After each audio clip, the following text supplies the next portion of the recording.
Yo guys, zanda poster kayi2 ngemini mna and yabona le ndifuna uyithetha ngesixhosa. Yo hayi mamatshe ndimathi kuyonakala, things are getting out of hand. So namhlanje uthi ke uphakela into kokubana une press briefing mose betshila izolo wathi uzosixela ngemeeting yakhe no president of which kangene into details ngayo. Uthi uphakela yena bese standardini i-meeting yabizwa wafumana i-call kwafuneka ajike in 30 minutes aphinda athi hayi i-meeting ibischedulwe ngo-2 emini kodwa yasayikhumbula thina i-meeting ba ibisebusuku number 1 right.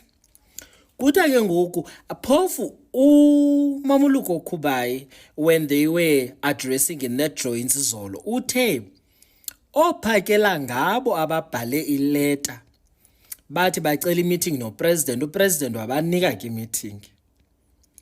Nyayifa fine. Athi ke ngoku yena ebengena business yawo invite uJacinta ebengena business kula meeting yayizolo uba upresident ebefuna invite uJacinta ngem-invite.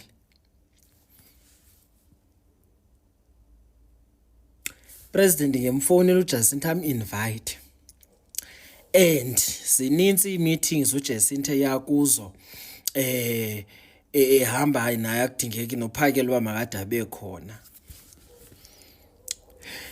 Right, athi uphakela president noMdlokombane funeka baphathwe nge-respect ne-dignity. Awumemi noba ngibani xa umenywe ngupresident, awumemi noba ngibani. Awumemi noba ngibani xa unto ngupresident, awumemi noba ngibani. Ubupresident bemfuna uJacinta bezambiza hayi okay. Athi uphakela nxa iqhubeka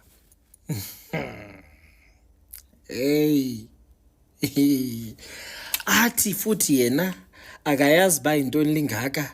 In fact uthi i-meeting bingeyonto ibifana ba i-public la meeting ngoba yena beyobuzwa nje uba akuzufa abantu na ngoba bethembisile uba akuzufa abantu. I-meeting ibe yi-10 minutes ibingafana noba i-public la meeting ne-40 ibingafana noba zibe public. Ayibo.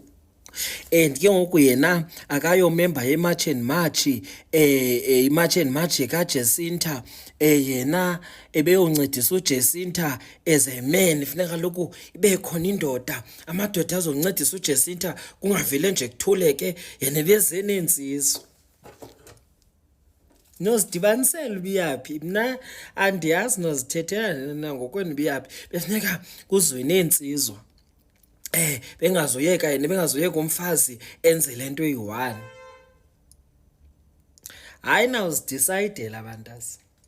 Phofu ufikile Mbalula on the other hand usupporta bani uphakela uthi ufikile hayi uJacinta ngokwayodibana ne-leadership ye-MKP wayehambe yedwa nomyeni wakhe uphakela naye zanga invitwe kuthena nto uphakela funeka invite.